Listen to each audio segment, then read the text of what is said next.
Halo, selamat pagi saudara dimanapun Anda berada. Senang sekali Klik Indonesia Pagi kembali hadir menjumpai Anda selama 1 jam ke depan. Kali ini Selasa 6 Desember 2022 bersama saya Andin Wijaya. Ya, dan saya Teguh Fajri, patuhi terus protokol kesehatan dan juga dukung terus program vaksinasi agar pandemi segera berakhir. Dan saudara, berikut kita ikuti 2 berita utama Klik Indonesia Pagi hari ini.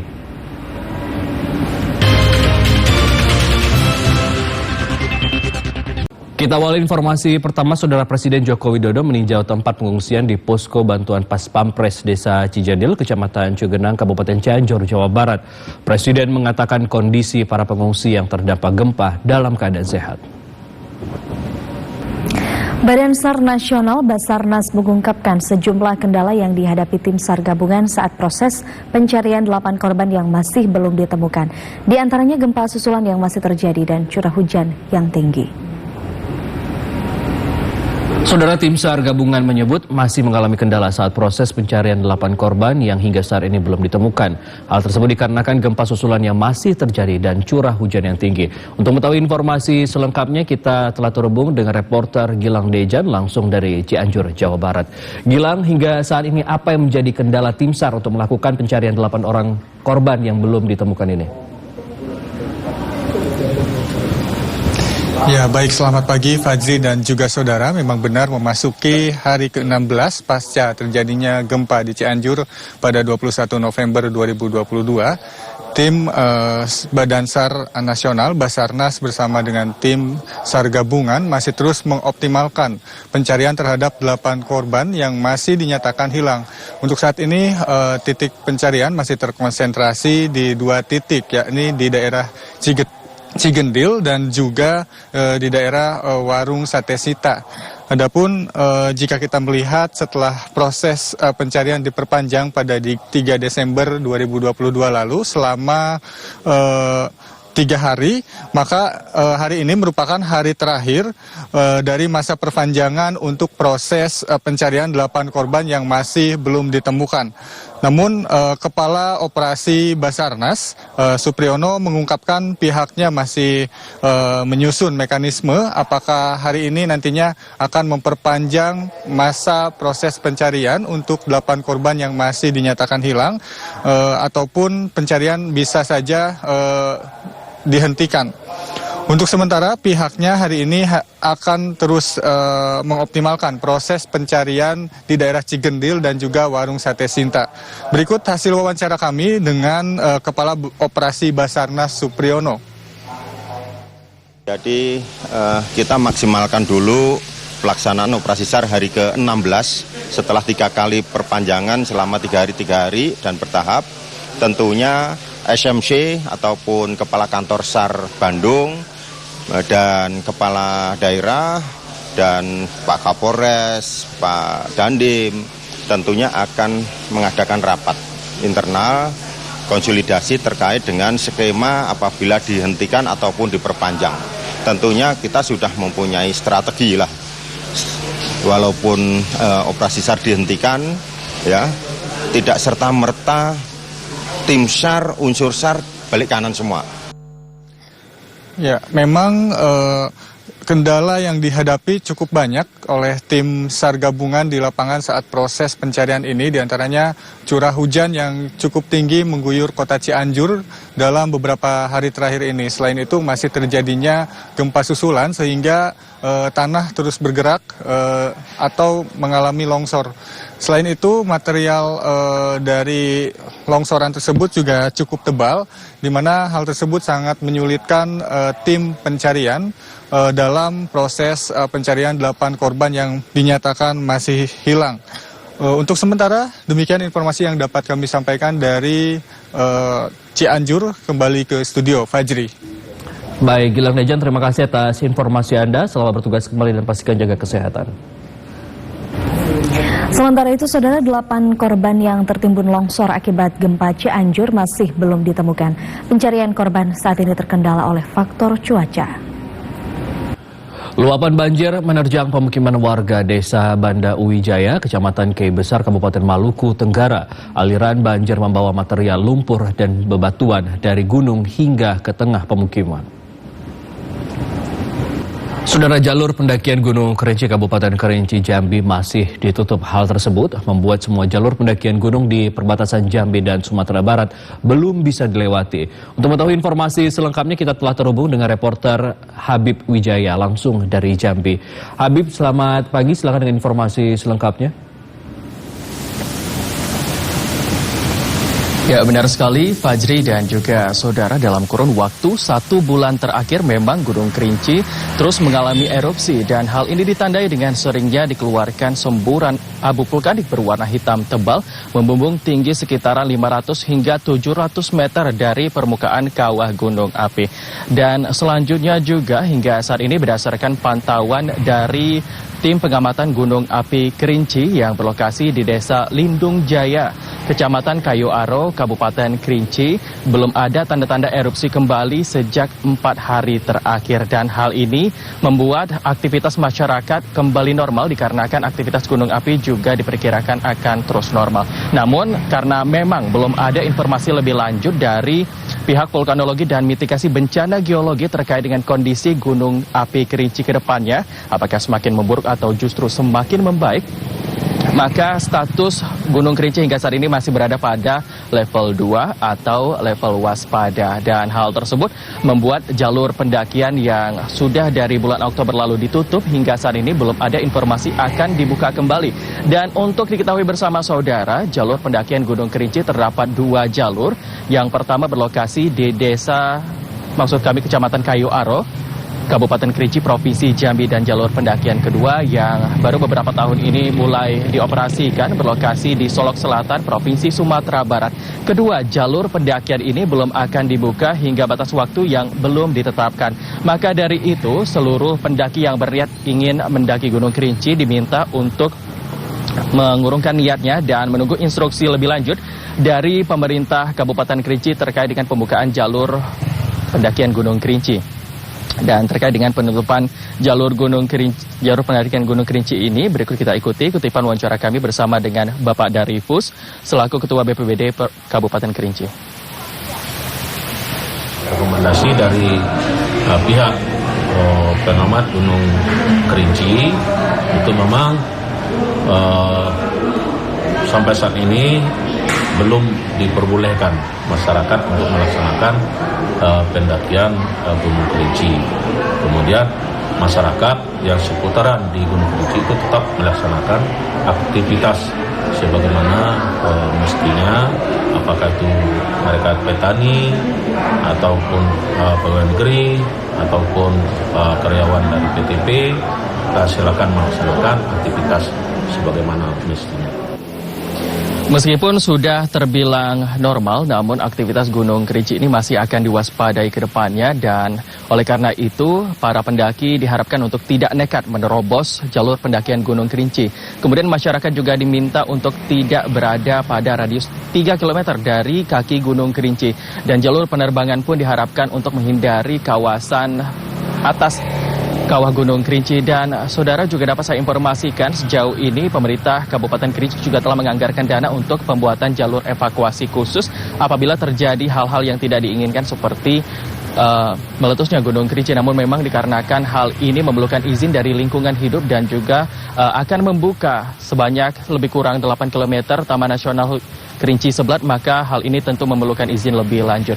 Dan kita harapkan saudara, semoga jalur pendakian Gunung Kerinci dapat segera dibuka, mengingat jalur pendakian ini banyak sekali didatangi oleh wisatawan baik itu lokal ataupun mancanegara, karena untuk merayakan pergantian tahun setiap tahunnya. Dan mungkin itu saja yang dapat saya informasikan dari Provinsi Jambi. Fajri. Baik, Habib Wijaya melaporkan langsung dari Jambi. Terima kasih atas informasi Anda. Selamat bertugas kembali. Saudara, Wakil Presiden Ma'ruf Amin menginstruksikan agar pemerintah daerah melakukan antisipasi dan mitigasi bencana yang kerap terjadi di masa-masa akhir dan awal tahun. Wakil Presiden menjelaskan bentuk antisipasi yang dapat dilakukan antara lain dengan menyiapkan sistem peringatan dini. Dan berikut kita simak pernyataan Wakil Presiden Ma'ruf Amin selengkapnya. Saudara, kelangkaan bahan bakar minyak BBM jenis solar kembali terjadi di beberapa SPBU di Provinsi Bali. Hal tersebut membuat antrean kendaraan di SPBU Jalur Denpasar hingga Gilimanuk. Dan untuk mengetahui informasi selengkapnya, kita telah terhubung dengan reporter Gede Chandra Kardana di Provinsi Bali. Chandra, upaya apa yang dilakukan oleh pemerintah terkait dengan kelangkaan BBM jenis solar ini? Baik, selamat pagi Fajri dan juga saudara. Ini antrian truk dan juga kendaraan berbahan bakar minyak jenis solar ini cukup panjang terjadi di sejumlah SPBU di wilayah Denpasar. Bahkan antreannya bisa mengular hingga ke jalan raya sehingga menimbulkan badan jalan menyempit dan kemacetan di sepanjang jalan. Hal serupa juga terjadi di sejumlah SPBU di wilayah Kabupaten Badung, di mana antreannya cukup panjang pada sejumlah SPBU yang lokasinya berdekatan dengan lampu lalu lintas ini hingga menimbulkan kemacetan di jalur utama Denpasar Gilimanuk. Para supir mengaku telah kesulitan mencari bahan bakar solar dalam beberapa hari terakhir, bahkan ada yang rela hingga mengantri cukup panjang dan juga menginap untuk mendapatkan bahan bakar minyak jenis solar. Jika para supir ini mendapatkan solar di salah satu SPBU, pembeliannya dibatasi hanya Rp300.000. Para supir juga ada yang mencari solar hingga ke SPBU di kabupaten lain, namun hasilnya masih saja nihil. Berikut keterangan dari sejumlah sopir yang mengantri bahan bakar minyak jenis solar. Tadi ke Tabanan. Antri juga, Somati dah ada. Dari pagi. Tabanan itu nyarinya? Iya, antri juga di Tabanan. Nggak ada juga? Iya. Susah. Sejak kapan berasa kayak gini? Udah 3 hari ini ya? 3 hari ya? Iya. Ya, dari keterangan yang kami dapatkan dari petugas SPBU ini, memang di sejumlah SPBU kuota tahunannya memang sudah habis sehingga pemerintah terus mengupayakan ketersediaan bahan bakar minyak jenis solar ini untuk mengantisipasi nantinya adanya lonjakan distribusi logistik di menjelang tahun baru dan juga Natal. Sementara itu di Kabupaten Tabanan antrean kendaraan yang mengantri bahan bakar solar juga cukup panjang. Bahkan sejumlah sopir ini ada yang memang mengantri cukup lama dan bahkan menginap untuk mendapatkan jenis solar ini untuk agar kendaraannya atau truknya bisa beroperasi kembali. Demikian laporan kami dari Bali, kembali ke Anda Fajri. Gede Chandra Kardana melaporkan langsung dari Denpasar, Bali. Terima kasih atas informasi Anda. Selamat bertugas kembali. Dan saudara, sejumlah informasi penting lainnya akan kami hadirkan usai jeda berikut ini. Klik Indonesia Pagi, segera kembali.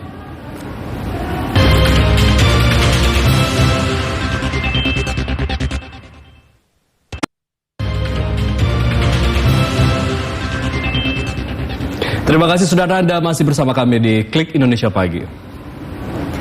Kita lanjutkan ke informasi berikutnya. Saudara, terdakwa kasus pembunuhan terhadap Brigadir Yosua Huta Barat atau Brigadir J, Bribka Riki Rizal mengaku melihat mantan Kadif Propam Polri Verdi Sambo menembaki dinding rumah usai Brigadir Yosua ditembak.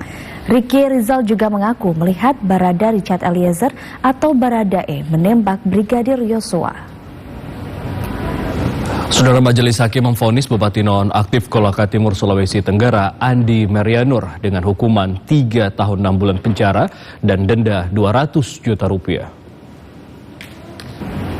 Jaksa Penuntut Umum Komisi Pemberantasan Korupsi menjadwalkan pemeriksaan terhadap mantan Kepala Staf Angkatan Udara Kasau, Marsikal TNI Purnawirawan Agus Supriyatna dalam sidang kasus dugaan korupsi pengadaan helikopter Agusta Westland atau AW101 di TNI Angkatan Udara. Mantan Kepala Staf Angkatan Udara itu akan dimintai keterangan sebagai saksi di Pengadilan Tipikor pada Pengadilan Negeri Jakarta Pusat. Saudara, informasi terkait Archipelagic Island State Forum akan kami sampaikan dalam segmen berikut ini.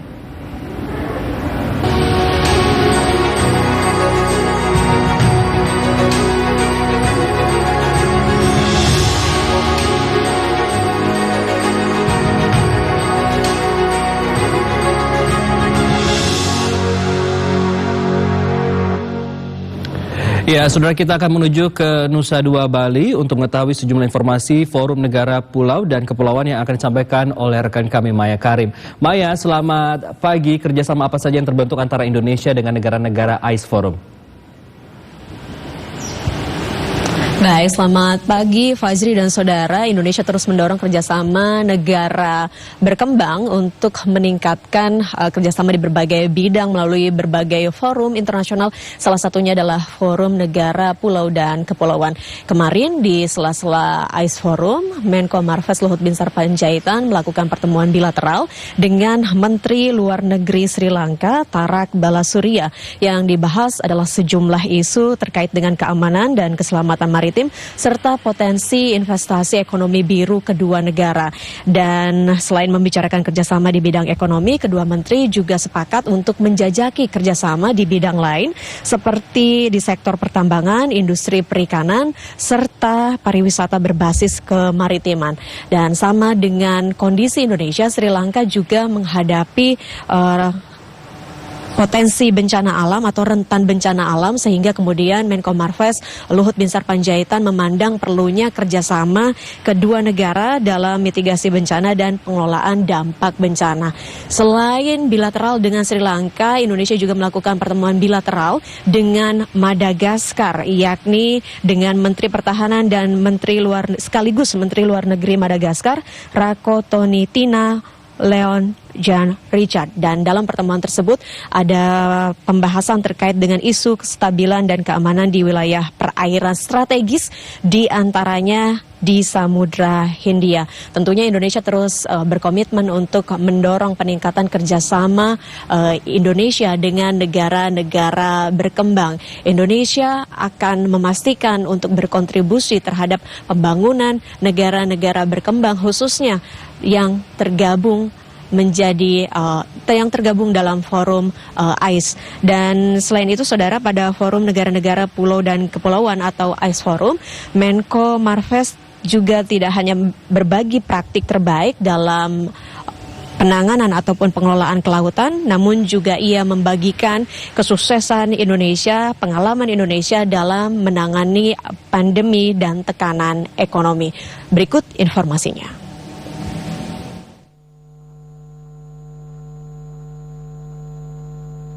Menko Marves Luhut Binsar Panjaitan menyatakan negara-negara di dunia saat ini masih harus menghadapi pemulihan pasca pandemi, pengaruh perang di Ukraina, dan kebijakan zero COVID di China. Namun, di tengah fluktuasi kondisi perekonomian dan gejolak geopolitik global, perekonomian Indonesia masih mampu memperlihatkan penguatan. Hal itu yang mungkin dipertanyakan. Di Forum Negara-negara Pulau dan Kepulauan, Menko Marves menguraikan kekuatan Indonesia. Ia berbagi kesuksesan Indonesia dalam menangani dan merespon pandemi. We semi-lockdown policy. While the economy is still working, while Dana Desa helping us very much, basically to run economy in the desa. And commodity price, of course, help us also. Now improving efficiency through digitalization. To all of you, ladies and gentlemen, used to be so much corruption in this country. But because of the e-catalog, the digitalization, less and less corruption. And also make efficiency, because the price going to be reduced to 30%. Let's share this one. You can learn from our mistake, but in the same time, we can learn also from you. Also, maybe we can do something together in order to, benefit our country. Menko Marves Luhut Binsar Panjaitan berharap melalui konferensi internasional ini tiap negara dapat berbagi kesuksesan untuk bisa dicontoh negara lainnya.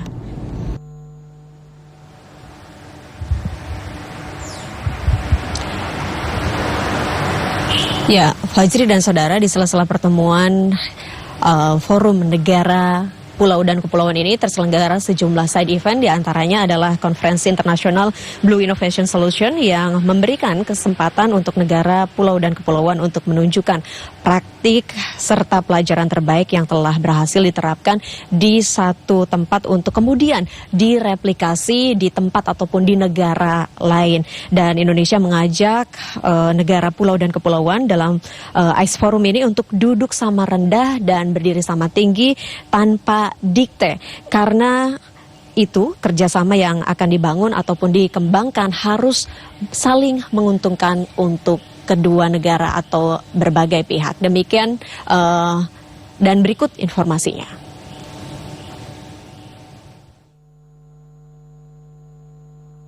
Menteri Koordinator Bidang Maritim dan Investasi Luhut Binsar Panjaitan berharap konferensi internasional Blue Innovation Solution yang diselenggarakan di Nusa Dua Bali dapat menjalin kemitraan baru, menghubungkan inovator dengan investor, serta mendorong partisipasi masyarakat yang lebih besar dalam menghasilkan perubahan positif. Menko Marves mencontohkan keberanian Indonesia dalam pengelolaan nikel dan upaya membangun ekosistem baterai kendaraan listrik yang saat ini telah dilirik sejumlah perusahaan internasional, termasuk salah satu pabrikan mobil asal Jerman. Used to be only Chinese. Today they need us. Because they look at efficiency in this country. They look at also the green energy in this country. They look at also that already we are in the something like this. No country can dictate Indonesia today. I'm telling you. But make it win-win. To anybody who want to invest in Indonesia, let's win-win. I share this experience also to all of you. Konferensi ini merupakan side event dalam pertemuan ICE Forum yang diantaranya dihadiri pelaku startup, bisnis, usaha kecil dan menengah, lembaga akademik dan penelitian dari berbagai negara, pulau, dan kepulauan.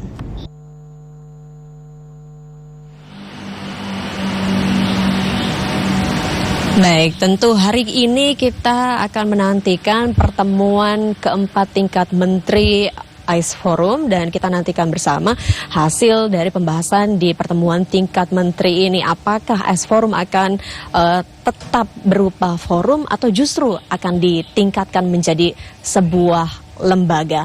Demikian informasi sementara dari Nusa Dua Bali. Kita kembali ke Fajri di studio.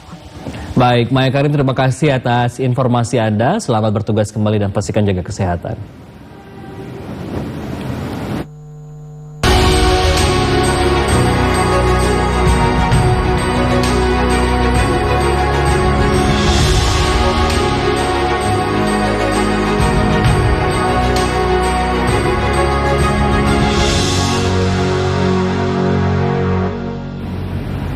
Saudara Wakil Presiden Ma'ruf Amin mengingatkan reformasi birokrasi semestinya mengubah pola kerja ASN berdasarkan kinerja. Oleh sebab itu, berbagai kebijakan terkait reformasi birokrasi semestinya membuat kinerja ASN dan pelayanan publik semakin baik. Saudara Menko Polhukam Mahfud MD mendukung pembenahan kualitas para penegak hukum, yakni para hakim. Hal itu disampaikan Menko Polhukam saat menerima lembaga eksaminasi hukum Indonesia yang melaporkan para hakim yang terlilit banyak masalah hukum. Guna meningkatkan pemahaman masyarakat dan memperoleh dukungan publik yang lebih luas, pemerintah menggelar sosialisasi rancangan Kitab Undang-Undang Hukum Pidana RUU KUHP melalui kegiatan pertunjukan rakyat wayang kulit di Wonogiri, Jawa Tengah.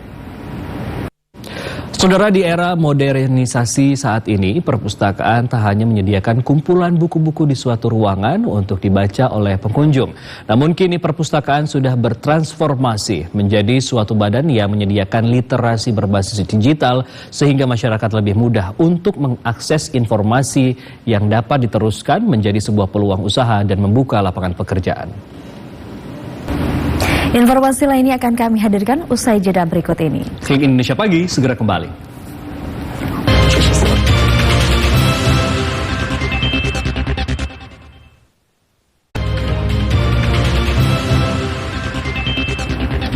Terima kasih saudara, Anda masih bersama kami di Klik Indonesia Pagi TVRI. Saudara, Presiden Joko Widodo berharap turnamen Wushu Junior ke-8 yang diselenggarakan tahun ini juga menjadi momen untuk mempererat hubungan antar negara. Presiden Joko Widodo meresmikan turnamen Wushu Junior ke-8 di Tangerang, Banten. Saudara, pebalap Gary Nasution asal DKI Jakarta yang tergabung dalam BMW Astra Racing Team berhasil memecahkan rekor nasional pada seri ke-7 atau Grand Final Indonesia Sentul Series of Motorsport atau ISSOM musim balap 2022 yang berlangsung di Sentul International Circuit Bogor, Jawa Barat. Beralih ke informasi lainnya, saudara, maraknya penggunaan gawai saat pandemi ternyata menjadi salah satu penyebab meningkatnya pasien mata kering hingga 30%. Jika dibiarkan, mata kering dapat mengganggu penglihatan dari mulai rasa tidak nyaman hingga penglihatan berkurang tajam. Saudara, beredar video viral kemunculan seekor buaya dengan panjang kurang lebih 4 meter yang terlihat melintasi area bawah dermaga pelabuhan yang berada di bawah pelabuhan Gresik. Satpol Airut Polres Gresik yang menerima laporan langsung melakukan pengecekan ke lokasi dermaga. Saudara, seorang warga di Kecamatan Binuang, Polewali, Mandar, Sulawesi Barat membudidaya lebah jenis Trigona penghasil madu berkualitas tinggi. Berbekal pekarangan rumah yang dulunya ditumbuhi semak belukar dan pohon bambu, kemudian disulap menjadi lokasi budidaya yang sederhana namun menjanjikan. Dan saudara, berikut kami sampaikan informasi perakiraan cuaca dari Badan Meteorologi, Klimatologi, dan Geofisika. Ya, perakiraan cuaca ini akan berlaku di sejumlah kota besar di tanah air.